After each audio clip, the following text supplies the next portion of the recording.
Bonjour à tous. Alors, dans la perspective de notre séance sur aider les élèves à progresser, voici un deuxième temps sur évaluer les compétences. Que signifie évaluer? Évaluer, c'est prononcer évidemment un jugement de valeur. Derrière l'évaluation, il y a forcément un enjeu éthique important, avec trois questions fondamentales. Est-ce qu'on évalue les élèves ou est-ce qu'on évalue leur travail? La réponse étant bien sûr qu'on évalue leur travail.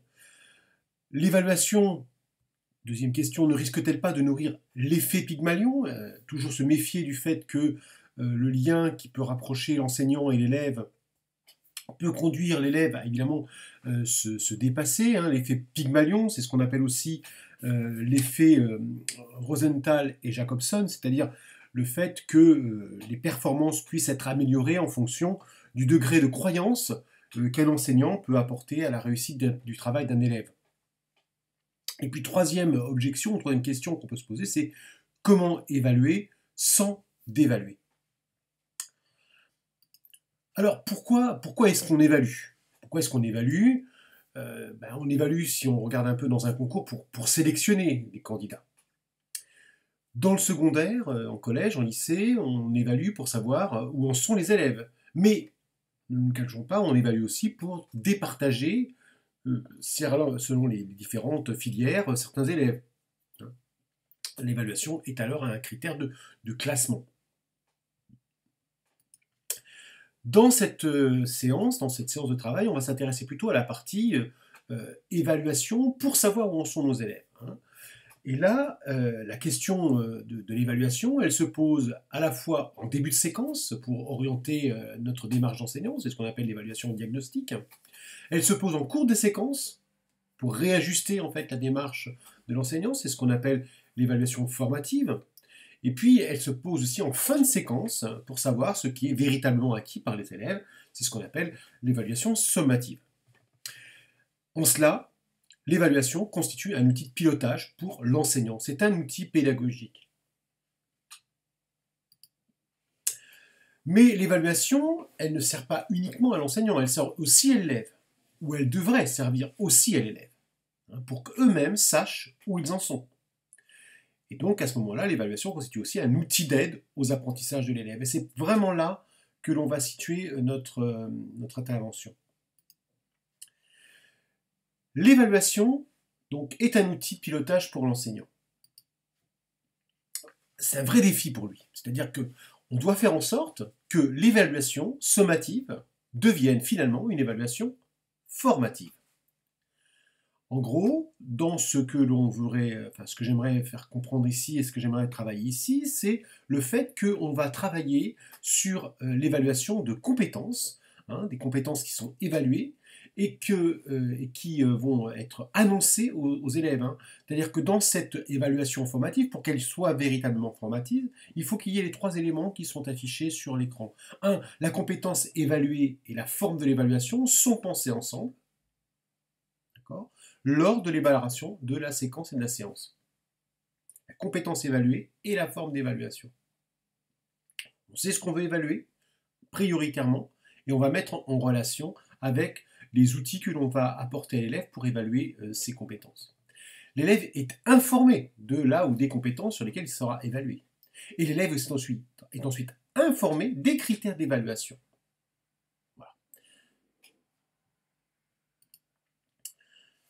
Alors, comment mesurer le résultat? Quel système de notation?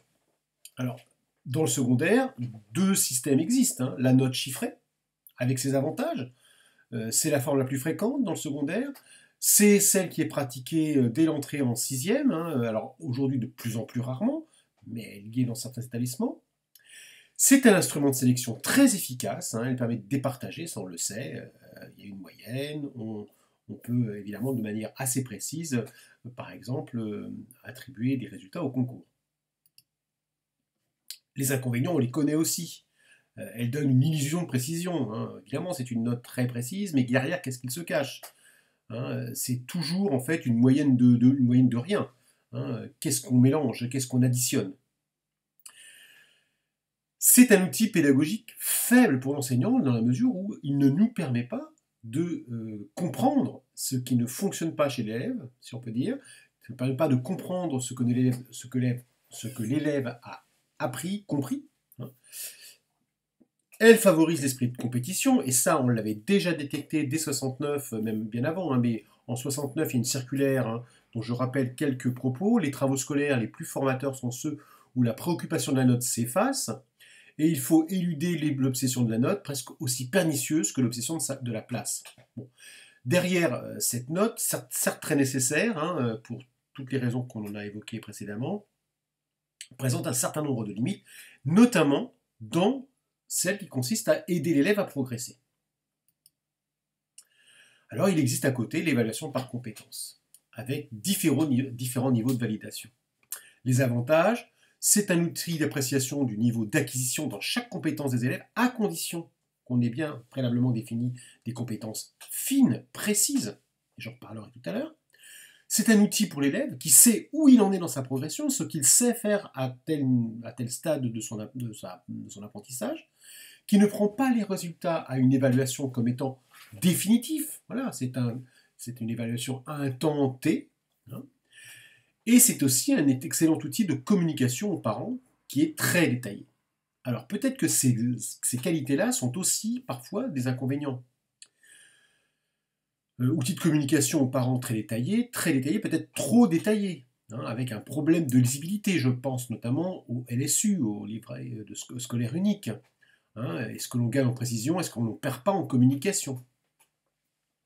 Les items, la lisibilité des items, même compétentiels, hein, qu'est-ce qui se cache derrière, comment les interpréter? Et puis le système de validation. Aujourd'hui, on est sur 3, 4 ou 5 niveaux de validation. Hein, acquis, non acquis en cours d'acquisition, dépassé, hein, acquis avec réussite rare, acquis avec réussite fréquente. Enfin, on pourrait démultiplier aussi la marge d'évaluation sur ces niveaux de validation. L'évaluation, outil d'apprentissage pour l'élève. Rendre l'élève acteur de ses apprentissages, cela passe aussi par une implication dans l'évaluation. L'élève sait sur quoi il est évalué, on l'a dit tout à l'heure, on le prévient. Un élève prévenu en vaut deux, donc il sait sur quoi on va l'évaluer, quels seront les critères d'évaluation. Il sait se situer dans une progression. Voilà, il sait jusqu'où il doit arriver,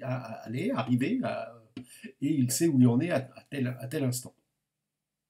Il sait ce qu'il sait. Et puis, deuxième chose, deuxième degré d'application, on peut, grâce à ce système d'évaluation par compétences, travailler l'auto-évaluation de l'élève. Alors, comment faire? Comment faire? Et c'est là tout l'intérêt en fait, du travail que j'aimerais bien sur lequel j'aimerais bien qu'on avance aujourd'hui, c'est proposer à l'élève des tables de critères pour lui permettre de s'auto-évaluer, pour lui permettre de connaître où il en est, pour lui permettre de progresser. Et pour cela, ça impose de créer des grilles de compétences, peut-être même des grilles de compétences par équipe pédagogique. Le matériau, il n'existe pas réellement. On a évidemment des attendus de fin de programme dans les programmes, mais on n'a pas exactement, pour l'histoire-géographie, des critères de compétences fins qui nous permettent de donner, permettre de travailler sur la progression avec l'élève. Alors, je vais vous donner ici un exemple de réflexion. C'est un exemple, parmi tant d'autres, mais qui me permettrait de poser les bases d'une réflexion pour vous à venir sur les compétences évaluables auprès des élèves. Voilà. Je vous présente ici une grille que je vais mettre en pièce jointe dans le dossier, dans le module. Une grille qui nous propose en fait un certain nombre de critères d'évaluation. Cette grille est faite pour le cycle 4, donc 5e, 4e, 3e de collège. J'imagine que finalement, quand je vais faire une évaluation, je vais poser un certain nombre d'exercices, soit 3, 4 exercices, une sorte d'évaluation presque formatée, avec des exercices de différents types. Je peux imaginer que dans une évaluation, je propose un exercice de type 1, où dans l'exercice de type 1, la compétence principale visée est lire et comprendre une image, une carte. Mais à travers cette compétence-là, lire et comprendre une image ou une carte, qu'est-ce qui se cache? Quelles sont les compétences fines évaluables? Et bien j'imagine que derrière ça, pour lire et comprendre une image ou une carte, il faut savoir déjà lire et comprendre une consigne. Il faut ensuite relever la bonne information dans le document, savoir relever la bonne information dans le document. Il faut également savoir répondre à la question par une phrase simple. Il faut peut-être aussi croiser avec succès des informations dans le même document. Et puis, stade peut-être supérieur, il faut pouvoir interpréter les informations par ses propres connaissances. Voilà, à travers la compétence qui s'appellerait lire et comprendre une image, en fait dans les référentiels c'est lire et comprendre un langage, hein, le langage de l'image, le langage de la carte, etc. Eh bien je vais, à l'intérieur de cette compétence-là, essayer de décortiquer quelles sont les compétences fines qui sont attendues et que je pourrais, elles, précisément évaluer. Je peux imaginer qu'un élève peut lire et comprendre une consigne, mais qu'il n'arrive pas encore à un certain stade à relever la bonne information dans le document. Qu'il arrive peut-être à relever la bonne information, mais qu'il n'arrive pas à répondre par une question, par une phrase simple. Voilà. Même chose, par exemple, deuxième type d'exercice, lire et comprendre un graphique. Et là, je vais retrouver pratiquement les mêmes items, mais pour la compétence lire et comprendre un graphique. Je vois encore lire et comprendre une consigne, relever la bonne information dans le graphique ou dans le document, répondre à la question par une phrase simple. Voilà, je vais retrouver le même type de compétences fines. Exercice de type 3, lire et comprendre un texte. Et là, je vais retrouver encore une fois le même genre de compétences, mais pour un autre type de langage. On peut imaginer que des élèves aient des facilités avec la lecture d'images, mais qu'ils éprouvent des difficultés avec la lecture de texte. Exercice de type 5, acquérir des connaissances, retenir des repères spatiaux, retenir des définitions, retenir des repères chronologiques. Là, nous ne sommes plus dans du savoir-faire, mais nous sommes dans de la mémorisation. Exercice de type 6, réaliser une production graphique, carte ou croquis. Là, il réalise. Et là, on pourrait imaginer que, voilà, dans ces compétences fines, qu'est-ce qu'on attend derrière réaliser une production graphique? Eh bien, on attend des compétences fines qui peuvent être donner un titre à la production, soigner la réalisation, élaborer une légende organisée, indiquer le nord, ajouter une échelle graphique. Voilà peut-être les attentes qu'on aurait sur un exercice de type 6, réaliser une production graphique, pour un niveau collège cycle 4. Je m'arrête là et je parlerai de la partie finale. Donc vous voyez qu'il y a déjà des compétences fines qui se croisent pour un certain nombre de documents. Moi, quand j'établis ça, je me dis, bah tiens, à partir de là, je vais pouvoir élaborer une grille d'évaluation. Je sais quels seront les critères, voilà ce qui est attendu. Les élèves sont au courant, ils savent que ce sont ces critères-là que nous allons travailler tout au long de l'année. On va travailler ces compétences-là tout au long de l'année. Le but étant, évidemment, dans une vie rêvée, c'est que tous les élèves atteignent le niveau 4, puisque jusque-là, c'est les 4 niveaux de validation que l'on a pour l'instant à notre actif, puissent atteindre le niveau 4 pour toutes les compétences qui sont visées ici. Alors, parlons maintenant, moi qui ai la folie des fiches Excel, voilà. Je vous présente ici un tableau, une grille, qui est une grille faite sur Excel. Chaque couleur correspondant à un type d'exercice, vous avez ici en jaune le type d'exercice 1, orange le type d'exercice 2, exercice 3, 4, 5, 6, et ici en gris, en fait, une répercussion, la répercussion de tous les items qui ont été placés ici. Vous avez vu par exemple que lire et comprendre une consigne, c'est une compétence fine que je peux retrouver sur différents types d'exercices. Voilà. Je vais un petit peu agrandir. Voilà. Ici à l'image, vous pouvez voir que je vais retrouver en fait les différents critères que j'ai, ou différents items que j'ai présentés tout à l'heure sur la grille la plus grosse grille. Donc, je vais utiliser cette grille-là? Je vais mettre ici le nom et les prénoms des élèves quand je vais corriger, et je vais mettre dans chaque case, pour l'exercice que j'ai sollicité, 1, 2, 3 ou 4, hein, suivant le niveau de validation. Les chiffres vont se répertorier ici par un système de somme. D'accord ? Je peux mettre sur ma feuille d'évaluation une appréciation générale, quelques conseils pour chacun des élèves. Je vais pouvoir tirer à la suite de ça, par un système de fusion, hein, j'en ai déjà parlé pour les fiches de programmation, mais un système de fusion, les notes vont pouvoir apparaître, les critères vont pouvoir apparaître ici, pour chacun des exercices que j'aurai choisis. Il est hors de question de donner les 6 exercices. Mettons que j'en donne 3, j'aurai forcément un exercice au moins de connaissances, et je vais piocher en fait dans les autres exercices pour avoir 3 types d'exercices. Et puis ici, j'aurai la partie bilan du contrôle, où je vais relever les compétences fines, lire et comprendre une consigne, relever la bonne information dans le document, répondre à la question par une phrase simple, croiser avec succès des informations dans le même document, interpréter les informations par ses connaissances, etc., etc. Tout ça étant la résultante des 3 ou 4 exercices que j'aurais proposés aux élèves, et toujours par le système de fusion, les appréciations générales et les conseils vont venir se mettre automatiquement. Si bien que quand je vais distribuer la copie sur laquelle j'aurai mis quelques annotations et surtout corrigé un certain nombre de fautes d'orthographe, je vais avoir ici, dans la copie, cette fiche récapitulative de toutes les compétences validées ou en cours de validation, remplies au moment du contrôle. Voilà.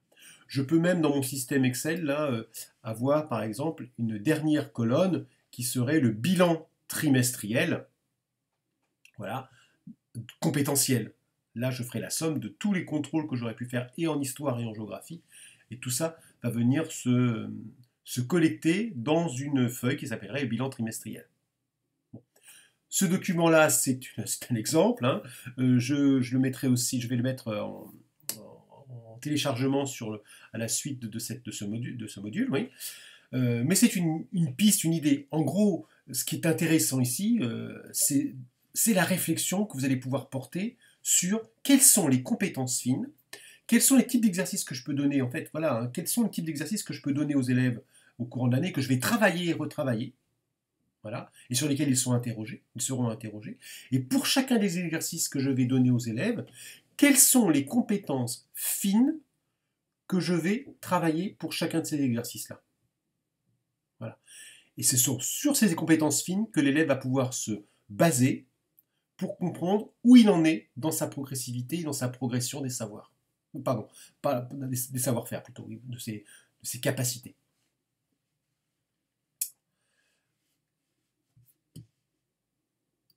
Voilà, alors ces documents-là, je les mettrai en lien, mais pour résumer un tout petit peu et pour terminer cette petite capsule vidéo, c'est ce sur quoi j'ai envie que vous travailliez à la suite de ça, c'est-à-dire essayer de réfléchir maintenant sur une compétence large, sur une année, dans l'année, voilà ce que j'ai fait pour le cycle 4, peut-être à retravailler évidemment, c'est peut-être à partir de là essayer de voir s'il n'y a pas d'autres compétences qu'on pourrait retravailler, peut-être d'autres compétences fines qu'on pourrait affiner justement.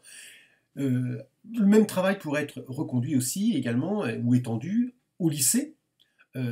Par exemple, qu'est-ce que c'est que l'étude documentaire, puisque en prenant en point de mire les épreuves du bac, comment on amène les élèves à travailler sur les épreuves du bac, qu'est-ce qu'on évalue et qu'est-ce qu'on attend d'eux. Vous voyez bien qu'en fonction de cette grille-là, on va définir déjà, les élèves savent ce sur quoi ils sont attendus, ce que vous allez travailler avec eux. Là où vous attendez qu'ils progressent justement. Alors j'espère que mes explications ont été assez claires. Tous ces documents que je vous présente là, je vais les mettre en lien, comme je vous l'ai dit, ça fait la 3e fois que je vous le dis, mais je vais le faire.